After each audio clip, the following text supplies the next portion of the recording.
Okay, this video will cover motion in a vertical circle. So I will be able to understand the forces involved when we have vertical circular motion. We're going to take notes from a video, discuss with a peer, and practice with a partner.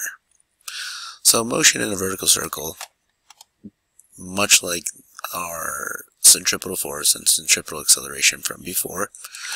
So mv squared over r is still in play. But we need to consider now the top of the circle and the bottom of the circle. So we have mg is the weight plus the tension force is equal to mv squared over r. So basically, centripetal force is the same as mg plus the tension force.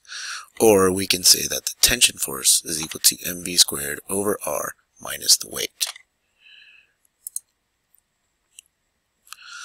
So the vertical circle, the mass at the bottom, so we have centripetal force still mv squared over r, but now at the bottom it's T minus mg equals mv squared over r, and thus the tension force will be mv squared over r plus the weight.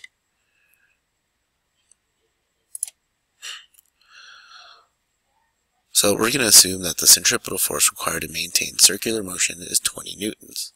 And we're going to assume that the weight is already 5 newtons. So the resultant central force at every point, and if you notice it's pointing back towards the center, is 20 newtons. So the weight vector W is downward at every point, 5 newtons. So it would be downward here, downward, downward, downward, downward, downward.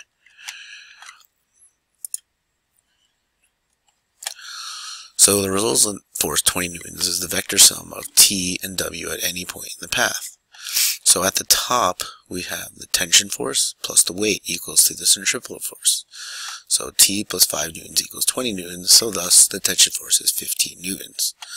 But now at the bottom, because it's subtraction, we have T minus 5 newtons equals 20, so that means T has to be 25 newtons. In order for us to still have that 20 newton centripetal force.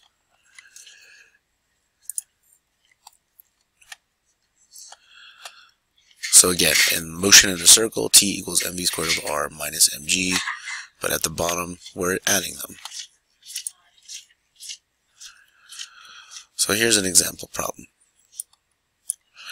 A 2 kilogram rock swings in a vertical circle of radius 8 meters. The speed of the rock as it passes its highest point is 10 meters per second. What is tension T in the rope? So at the top we have mg plus T equals mv squared over r. So our tension again is mv squared over r minus mg. So we are saying that we have a radius of r. The rock is 2 kilograms, so that's not its weight, but it's its mass. And the speed at its highest point is 10 meters per second. So when we figure this out, we get 25 newtons minus 19.6 newtons, so that gives us the tension force of 5.4 newtons. And that's done just by multiplying the 2 kilograms times 9.8.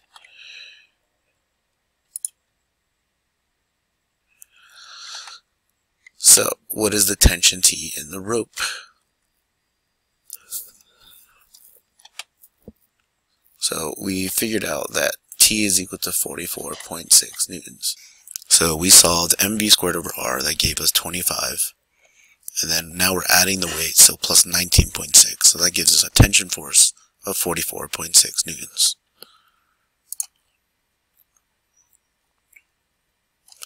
Now, what is the critical speed at the top if the 2 kilogram mass is to continue in a circle of radius 8 meters? So at the top, mg plus T equals mv squared over r. We make the tension force 0. So we're finding the critical speed, so V critical. And the critical speed happens when the tension force is equal to 0. So in this case, we have mg equal to mv squared over r. We can cancel the m's, so we're left with g equals v squared over r. And then we need to solve for v, so g times r, and then we take the square root. So we take 9.8 times 8, and that gives us the critical speed. And that's it. Gotta do some practice maybe do something on our own. So, peace it.